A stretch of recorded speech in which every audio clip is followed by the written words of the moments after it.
Assalamualaikum warahmatullahi wabarakatuh. Berjumpa dengan Bapak Sudiono sekarang. Pada gilirannya kalian akan belajar tentang ilmu kimia. Tapi sebelumnya Bapak perkenalkan dulu nama Bapak Sudiono yang sudah dipercaya di SMA Karya Ibu ini untuk memberikan bahan ajar kimia kepada anak-anak sekalian. Baiklah, selanjutnya kita akan bahas tentang apa itu kimia, yang barangkali dan memang pelajaran kimia ini baru akan Anda temui ketika Anda sudah masuk tingkat pendidikan sekolah menengah atas. Dan silakan anak-anak saksikan penjelasan tentang apa itu kimia. Oke anak-anak, silakan perhatikan di layar. Sebelumnya Bapak mau saya tanya dulu. Jika kalian mendengar istilah kimia atau kata kimia dalam kehidupan sehari-hari, apa yang Anda katakan atau yang akan Anda pikirkan?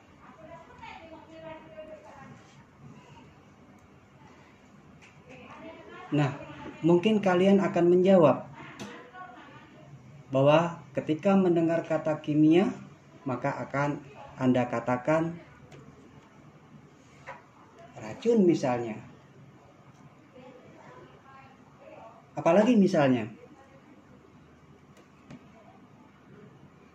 berbahaya,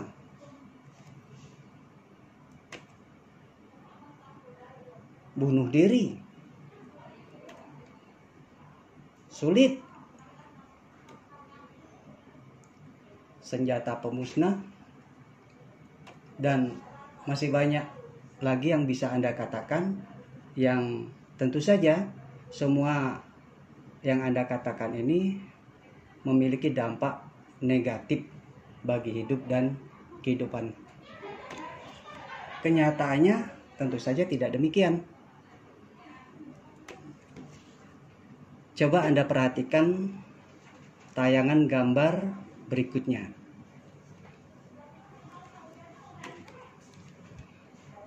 Lihat gambar-gambar berikut ini.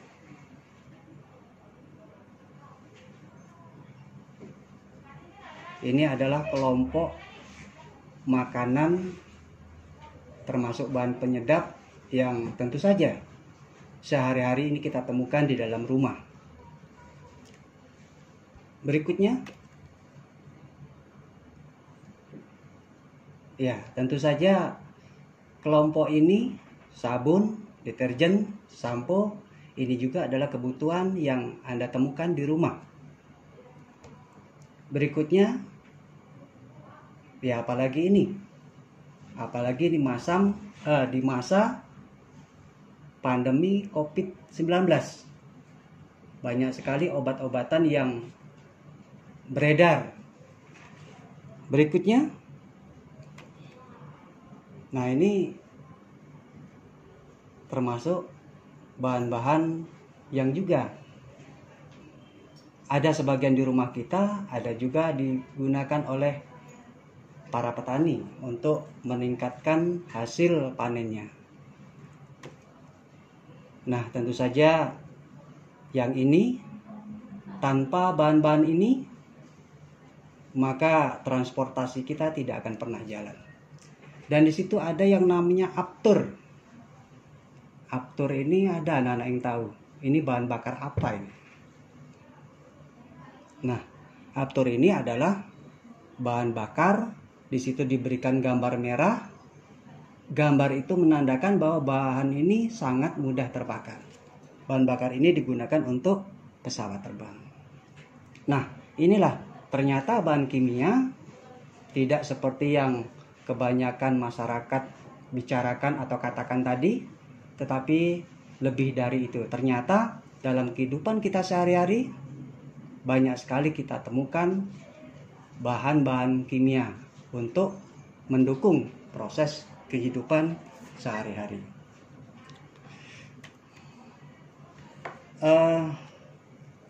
Berikutnya, apa saja yang nanti akan kita bahas pada pelajaran kimia? Di sini terdapat beberapa hal. Yang pertama, hakikat ilmu kimia. Kemudian, apa peranan kimia dalam kehidupan?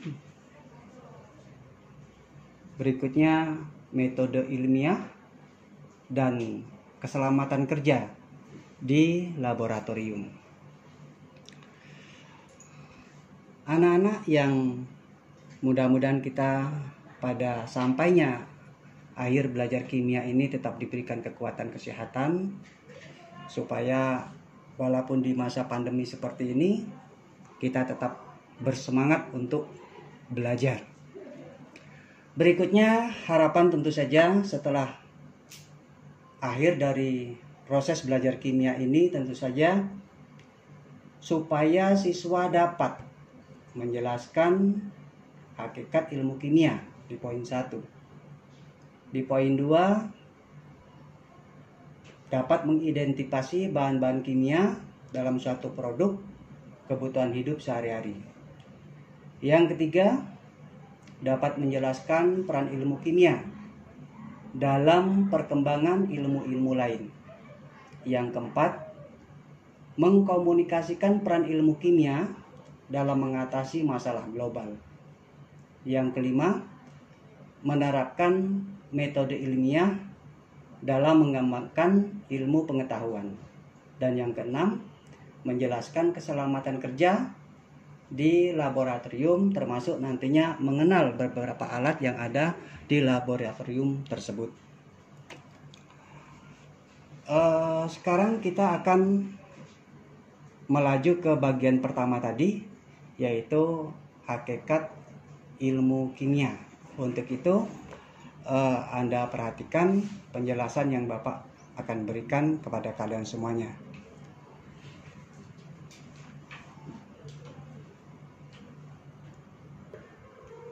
Oke, anak-anak, kimia ini sudah ada sejak abad ke-7 silam. Kimia ini berasal dari bahasa Arab yang berasal dari kata al-kimia, yang artinya adalah perubahan materi atau rekayasa materi, dan ini dikemukakan oleh ilmuwan Arab. Nah, di tingkat SMP dahulu, kalian mungkin pernah mendengar istilah materi. Kalau Bapak tanyakan, mudah-mudahan ada yang masih ingat apa yang dimaksud dengan materi. Materi itu adalah segala sesuatu yang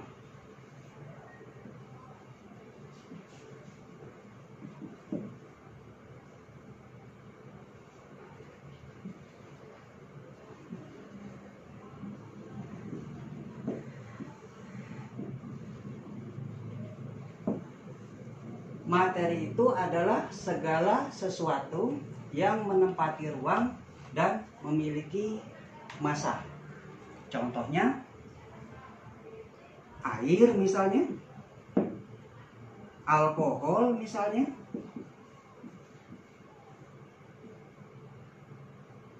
termasuk meja, manusia, bahkan di sini untuk menjunjung kehidupan kita adalah udara. Udara ini juga termasuk materi.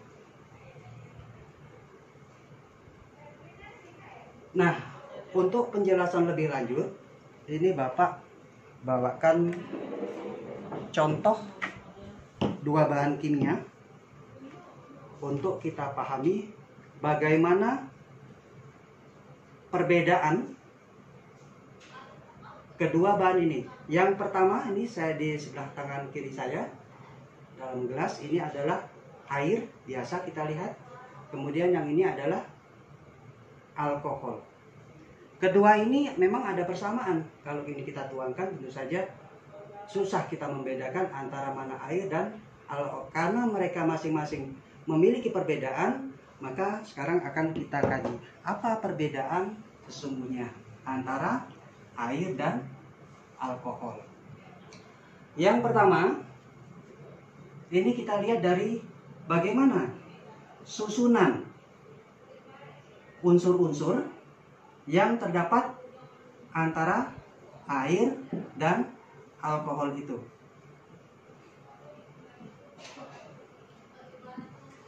Air ini dibentuk atau tersusun atas unsur-unsur hidrogen dan oksigen. Dua hidrogen dan satu oksigen. Oleh karena itu air dilambangkan kimianya adalah H2O. Berarti air tersusun atau dibentuk dari dua unsur hidrogen dan satu oksigen. Nah, sedangkan alkohol dia adalah termasuk kelompok jenis zat atau materi hidrokarbon, bukan hidrokarbon, maksudnya senyawa karbon. Sedangkan air termasuk anorganik kalau istilahnya. Jadi alkohol ini dibentuk selain hidrogen, ini nanti sebanyak 6. Kemudian oksigen sebanyak 1 unsur dan karbon sebanyak 2 unsur. Jadi alkohol diberikan rumus kimia atau dituliskan rumus kimianya C2H5OH atau boleh juga C2H6. Tadi ada 6 hidrogennya dan 1 oksigen. Nah, ini dari perbedaan susunan unsur-unsur yang terkandung dalam antara air dan alkohol. Perbedaan berikutnya adalah sifat. Kedua zat ini selain susunannya yang memang berbeda, tetapi sifatnya juga berbeda. Tapi siapa yang masih ingat apa sifat dari air dan alkohol ini? Siapa yang bisa?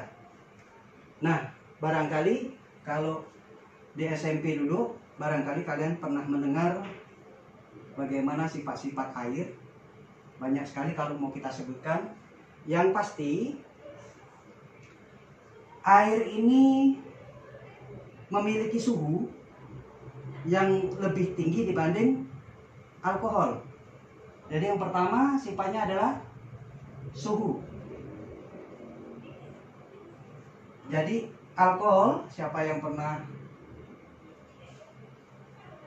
terkena alkohol, itu kelihatannya memang lebih dingin dibanding air. Jadi dari suhu, alkohol lebih rendah dibanding air. Yang berikutnya, karena perbedaan suhu tadi menyebabkan alkohol ini lebih mudah menguap. Lebih mudah menguap dibandingkan air. Apa sifat berikutnya lagi?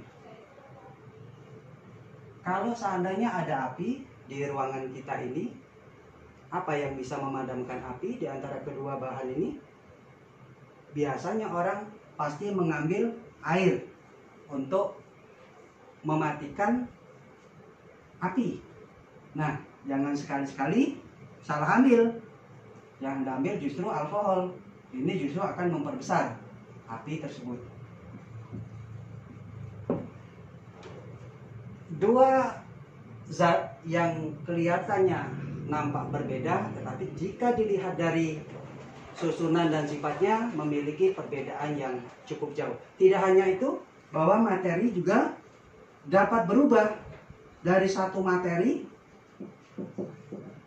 ke materi lain. Misalnya, air sehari-hari Anda lihat adalah cair, tapi ada saatnya bahwa air ini menjadi es.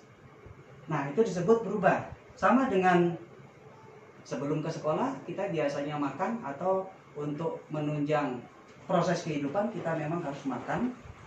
Apa tujuan kita makan? Untuk mendapat tenaga tentu saja. Itu berarti makanan yang kita makan diharapkan harus dapat berubah menjadi energi. Jadi makanan itu dan energi pada dasarnya sama, tapi berbeda wujud dan sifatnya. Nah, dapatnya berubah misalnya air menjadi es atau es menjadi air kembali, sama dengan tadi kita makan. Apa tujuan kita makan? Supaya dapat energi, supaya ada tenaga. Berarti itu energi. Proses perubahan materi satu menjadi materi lain ini berhubungan erat dengan energi. Energi. Nah, energi ini ada yang butuh energi, itu disebut nanti pada pelajaran kimia endoterm. Ada yang menghasilkan energi, disebut dengan nantinya eksoterm. Tapi pada proses perubahan materi menjadi materi yang lain, ini harus melibatkan yang namanya energi. Jadi kimia pada dasarnya adalah mempelajari materi. Materi ini kalau diterjemahkan lebih mudah lagi, ini sama dengan zat.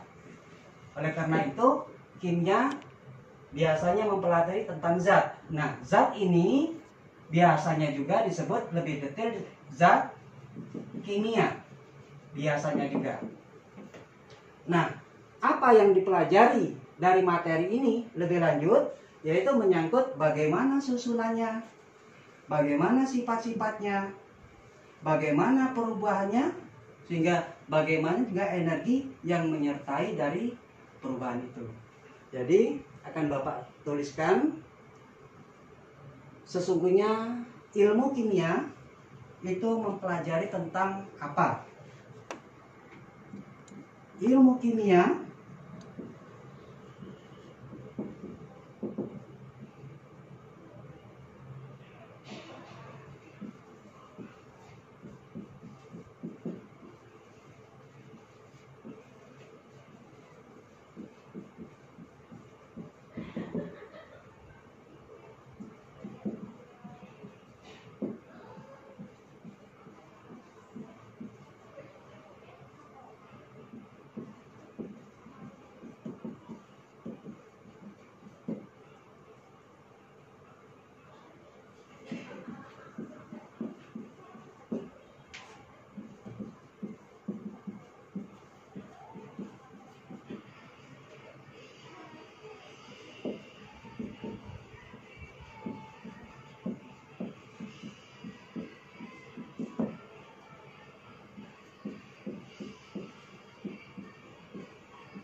Nah, ini ilmu kimia adalah cabang IPA yang mempelajari tentang susunan, sifat-sifat, dan perubahan materi, serta mempelajari energi yang menyertai perubahan tersebut.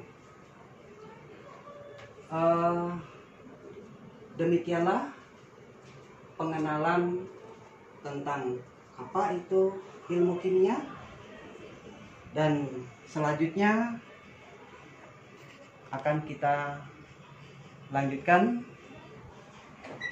tugas barangkali ya. Jadi pada bagian ini pada air pada bagian ini. Tapi sebelumnya kalau anak-anak ada yang kurang memahami apa yang saya jelaskan, boleh nanti ditanyakan lebih lanjut melalui WA-nya atau melalui websitenya ya. Boleh nanti dikirim, nanti akan Bapak jawab melalui media tersebut.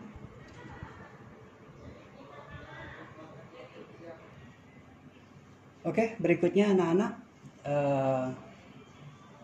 mendekati akhir dari pembelajaran kimia.